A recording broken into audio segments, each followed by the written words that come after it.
मत कर परवाह उनकी जो आज तुम्हें देते हैं ताना, कि मत कर परवाह उनकी जो आज तुम्हें देते हैं ताना, झुका देंगे सर जब आएगा तेरा ज़माना, लहरें बन जाए तूफ़ान तो कश्ती का काम है वाना, लोगों का क्या है कुछ तो कहेंगे लोगों का काम है कहना। तो आइए दोस्तों, आपका स्वागत है आपके अपने यूट्यूब चैनल नवीन एकेडमी में। तो आज हम बात करने वाले हैं धात्विक ठोस यानी मेटेलिक सॉलिड के बारे में।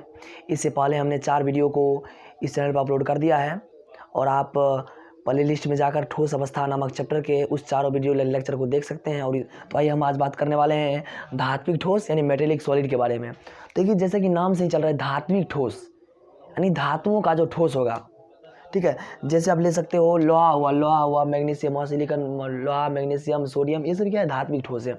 अब देखिए इसके हम कुछ ले रहे हैं। देखिए मान लेते हैं कि Fe लेते हैं यानी लोहा का एक टुकड़ा लेते हैं, ये मान लेते हैं लोहा है। अब जानते हैं लोहा के जो परमाणु होते हैं वो साधारण ताप पर ही यानी कि नेचुरली ताप पर ही वो अपने 2 इलेक्ट्रॉन को त्याग कर देते हैं।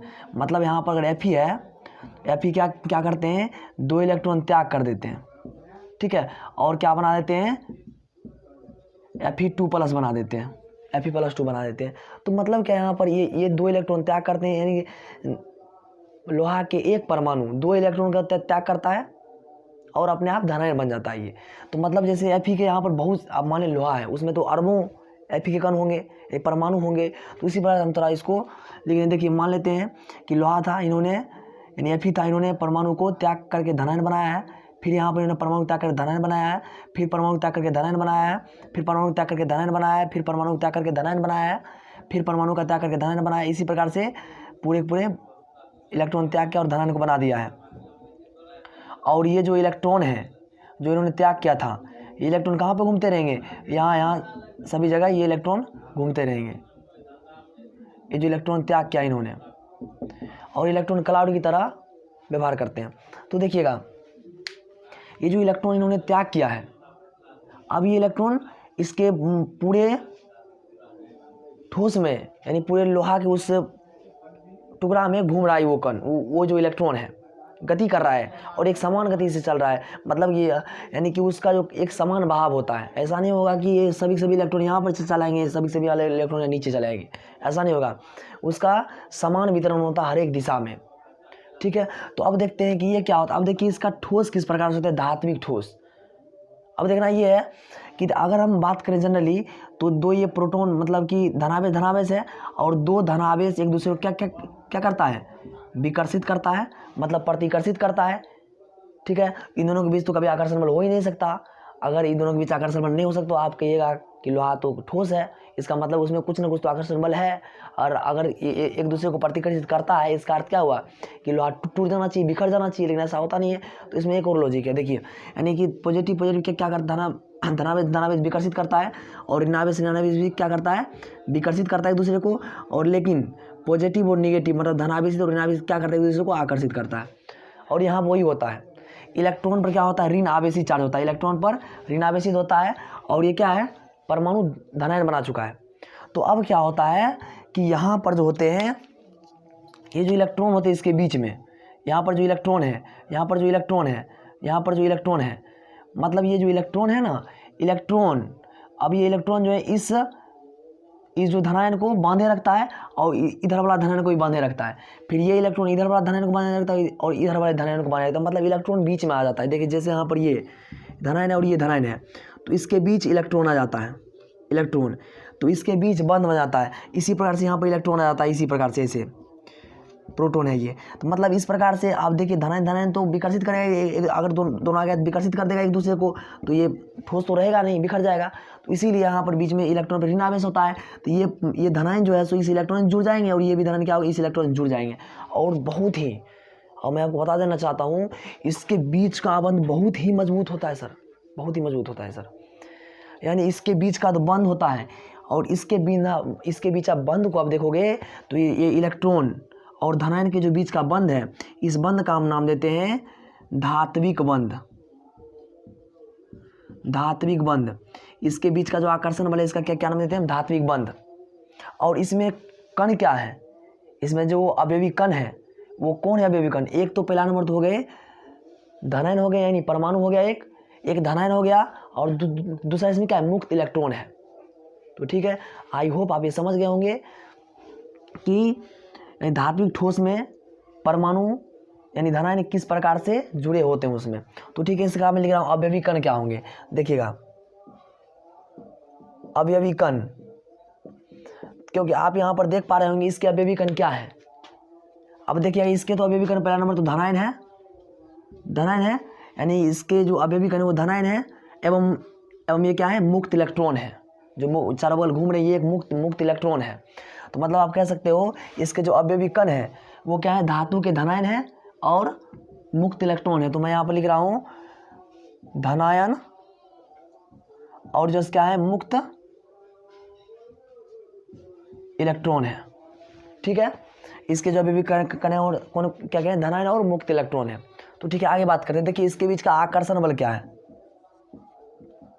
धात्विक ठोस में इसके अवयवी कण के जो बीच बंध बने होते हैं उस बंध का क्या नाम है, धात्विक बंध। ठीक है, यानी इसको बोल सकते हैं मेटेलिक बॉन्ड, मेटेलिक बॉन्ड। इसके बीच यानी धात्विक ठोस में कणों के बीच का जो आकर्षण बल होता है उस आकर्षण बल का क्या नाम है, धात्विक बंध यानी मेटेलिक बॉन्ड। ठीक है, अब देखिए इसमें जो होता है इसमें मुक्त इलेक्ट्रॉन होता है। ठीक है, इसमें मुक्त इलेक्ट्रॉन होता है जिसके कारण आप कह सकते हो कि इसमें जो है सो, अब इसे मुक्त इलेक्ट्रॉन क्या होते हैं, पहला नंबर तो ये मुक्त इलेक्ट्रॉन गतिशील होते हैं। मुक्त इलेक्ट्रॉन क्या होते हैं, यानी कि पूरे के पूरे लोहा के सरफेस यानी पूरे लोहा में गमन करते रहते हैं। ठीक है, तो ये मुक्त इलेक्ट्रॉन क्या होते हैं, गतिशील होते हैं और इसका समान वितरण होता है। प्रत्येक दिशा में क्या होता है कि इसका समान वितरण होता है। यानी समान वितरण होने का अर्थ क्या है कि इलेक्ट्रॉन का जो है सो समान वितरण होता है प्रत्येक दिशा में। कहने का अर्थ ये हुआ कि ऐसा नहीं हो सकता कि इलेक्ट्रॉन एक ही कोर में जमा हो जाए और इधर खाली रह जाए इलेक्ट्रॉन, ऐसा नहीं। इसका समान वितरण होता है पूरे लोहा के टुकड़ा में, उसका समान वितरण होगा इलेक्ट्रॉन का। जहाँ इतना इलेक्ट्रॉन जहाँ यहाँ पर है इतना इलेक्ट्रॉन, उतना इलेक्ट्रॉन यहाँ भी होगा। तो उसको इलेक्ट्रॉन का पूरा समान वितरण होता है वहाँ पर। तो ठीक है, आगे बात करते देखिएगा। अब देखिएगा, अब आप जानते हैं या मुक्त इलेक्ट्रॉन हो या मुक्त आयन हो तो विद्युत धारा तो प्रवाहित होगी। मतलब इसमें तो मुक्त इलेक्ट्रॉन है, इसका मतलब है यहाँ से करंट सटाएंगे तो इलेक्ट्रॉन के जरिए पूरे सरफेस पर करंट फैल जाएगा। अर्थात क्या है कि धात्विक ठोस जो हैं विद्युत के क्या होते हैं, चालन करते हैं। यानी मुक्त इलेक्ट्रॉन होने के कारण ये विद्युत के क्या होते हैं, चालन करते हैं। और विद्युत के चालन करते हैं मतलब विद्युत के क्या होते हैं, सुचालक होते हैं। यानी मैं इसे लिख रहा हूँ विद्युत के अब देखिए विद्युत के, अब ये विद्युत के भी सुचालक होते हैं, मतलब विद्युत का भी चालन करता है और ऊष्मा का भी चालन करता है।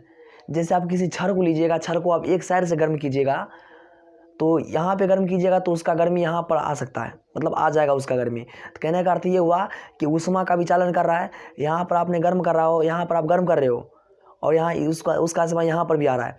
तो कहने का अर्थ क्या हुआ, वो ऊष्मा का भी क्या करता है, चालन करता है। और इसे मुक्त इलेक्ट्रॉन के कारण ही ऊष्मा एवं विद्युत का चालन हो पाता है। तो चलिए मैं इसको लिख रहा हूँ कि ये जो होते हैं विद्युत एवं ऊष्मा का चालन करते हैं। ठीक है, विद्युत एवं ऊष्मा का क्या करते हैं, चालन करते हैं। और ठीक है, एक और इसकी विशेषता लिख लेते हैं। ये क्या होते हैं, इसमें एक विशेष प्रकार की चमक पाई जाती है। मतलब इसमें चमक, मतलब आप देखते हुइएगा, यानी कि इसमें मुक्त इलेक्ट्रॉन होने के कारण, परावर्तन के कारण इसमें चमक पाया जाता है। तो मतलब क्या है कि इसके सरफेस पर जो मुक्त इलेक्ट्रॉन होता है उसी कारण इसमें चमक पाया जाता है। ठीक है, एक चमक एवं इसका विशेष रंग भी होता है। जिसमें मुक्त इलेक्ट्रॉन उसका विशेष रंग होगा ही होगा, ये बात आप जान लीजिए। तो देखिए, यानी कि इसमें चमक एवं रंग पाया जाता है, रंग एक विशेष प्रकार की रंग पाई जाती है। तो ठीक है, यानी इस ठोस धात्विक ठोस में। अब देखिए धात्विक ठोस जो है सो अघात वर्धनीय भी होता है। अब देखिए अघात वर्धनीय का मतलब क्या हुआ, धात्विक ठोस अघात वर्धनीय एवं तन होते हैं। अब देखिए अघात वर्धनीय एवं तन होने का मतलब क्या है, अघात वर्धक का मतलब हुआ हम इसे हथौड़े से पीट कर पतले सीट के रूप में, पतले चादर के रूप में बदल सकते हैं। ठीक, अघात वर्धक का मतलब ये होता है। तो ठीक है, आई होप आप ये समझ गए होंगे। देखिए, और तन्यता का मतलब उससे पतली तार को खींचना। जैसे कि हमने पढ़ा था इसके पहले वीडियो लेक्चर में कि आयनिक ठोस एवं ससंयोजक ठोस क्या होते हैं? भंगुर होते हैं। भंगुर का अर्थ हमने आपको ये बताया था कि आप उसको हथौड़े से मारिएगा तो क्या पतली शीट के रूप में नहीं बदलेगा, वो चटक जाएगा, टूट जाएगा, उसको बोलते हैं भंगुर। और अघात वर्धनी उसको बोलते हैं उसके जस्ट ओपोजिट, जिसको मारने पर वो नहीं नमरता है, नहीं मतलब उसके शीट के रूप में बदलता है, वो टूट जाता है, उसे हम बोलते हैं भंगुर। और जिसको हथौड़े से मारने पर वो पतली शीट में बदल जाता है, उसको बोलते हैं अघात वर्धनीय है। ठीक है, आई होप आप ये समझ गए। और तन्यता का मतलब हुआ उससे पतली तार आप खींच सकते हो, जैसे सोना का पतली तार खींचते हो, जैसे कॉपर का पतला तार खींचते हैं हम, तो उसी प्रकार से यानी ये जो है तो ये धात्विक जो ठोस होते हैं वो अघात वर्धनीय एवं तन्य होते हैं। मैं ऐसे लिख देता हूँ, देखिए यानी जो धात्विक ठोस होते हैं ये अघात वर्धनीय एवं तन्य होते हैं। ठीक है, ये धात्विक ठोस क्या होते हैं? अघात वर्धनीय एवं तन्य होते हैं। ठीक है, और देखिएगा इसमें तो ठीक है, मैं इसके कुछ एग्जाम्पल है, इसके तो वैसे जितना भी धातु हैं सभी के सभी ठोस होते हैं। ठीक है, तो मैं यानी कि धात्विक ठोस का मतलब जितना भी धातु है इसके सभी उदाहरण हो गए। तो ठीक है, मैं इसका कुछ एग्जाम्पल लिख रहा हूँ, देखिएगा जैसे Ag हो गया चांदी हो गया, Au सोना हो गया, Cu कॉपर हो गया, उसके बाद Zn जिंक हो गया, उसके बाद Fe फेरस लोहा हो गया, उसके बाद ले सकते हो मैग्नीशियम हो गया, तो ETC मतलब इसके और भी उदाहरण हो सकते हैं। तो आई होप आप ये समझ गए होंगे। ठीक है, अगर आपको ये वीडियो अच्छा लगा है तो प्लीज़ इसे लाइक ज़रूर करें, और फिर भी आपको कुछ समझ में त्रुटियाँ हो गई है तो प्लीज़ आप हमें कमेंट कर सकते हैं। मैं कमेंट को डेली पढ़ता हूँ और आपके प्रॉब्लम्स को सॉल्व करने की कोशिश करूँगा। Thanks for watching, please subscribe the channel and press the bell icon.